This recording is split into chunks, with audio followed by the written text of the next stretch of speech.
It's the Slam Dunk. So I've got a bit of a video to play shortly, and I was just going to sort that out. But the Prime Minister, Christopher Luxon, has congratulated himself today for being sworn in as the Prime Minister exactly a year ago today.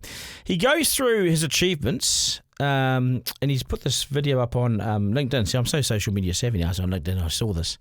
He goes through his achievements. Let's join him in celebrating this coalition's highs, and here he is. A year ago today, I was sworn in as Prime Minister to rebuild the economy, to restore law and order, and to deliver better health and education. And a year on, we're making good progress. Things are still tough for a lot of families, but we are seeing positive signs in the economy.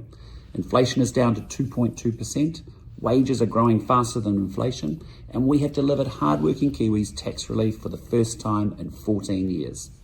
We're also getting crime under control so that New Zealanders feel safer in their communities. There are more police on the beat.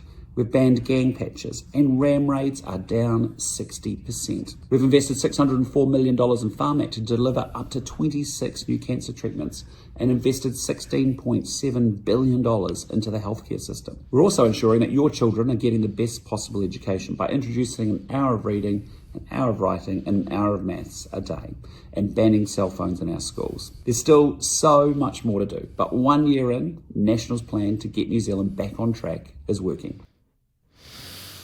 Is it AI or is it the real deal? Anyway, okay. What nonsense. Record levels of people. Record levels of people have left New Zealand for Australia.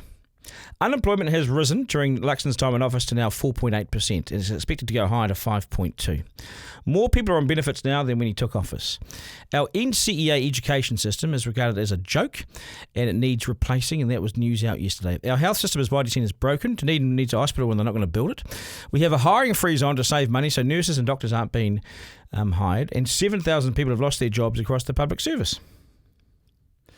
Our nurses, doctors and teachers all get paid double the amount of money in Australia, so why would they be here for? Dunedin Hospital has been frozen, giving locals no hope of better care. Another 1,000 jobs were reported this morning as having to go from Health New Zealand to Whatu Ora. GPs are fewer, and it's impossible to actually get in and be seen by one. They want more money and nothing's forthcoming, so there'll be fewer GPs. Schools will not all have maths teachers to start next year, so there'll be a shortage of maths teachers to start the year next year. The tax cuts have done absolutely jack shit to economic growth. In fact, it's gone backwards. And indeed, Treasury says the outlook is now worse than it was at the start of the year. Our school students continue to slip behind in all the international data, and truancy remains a major issue. Funding has been cut to a number of crucial community programs. I know many. I could go through them all right now. I haven't got time. 40,000 people marched on Parliament, claiming Luxon and his henchmen are a bunch of racist bastards wanting to change the treaty. Not that it will change, but they're having the conversation anyway. Major misjudgment. We have a new police commissioner and a new CBD hub in Auckland from next year, but fewer cops in South Auckland because they moved them to Queen Street.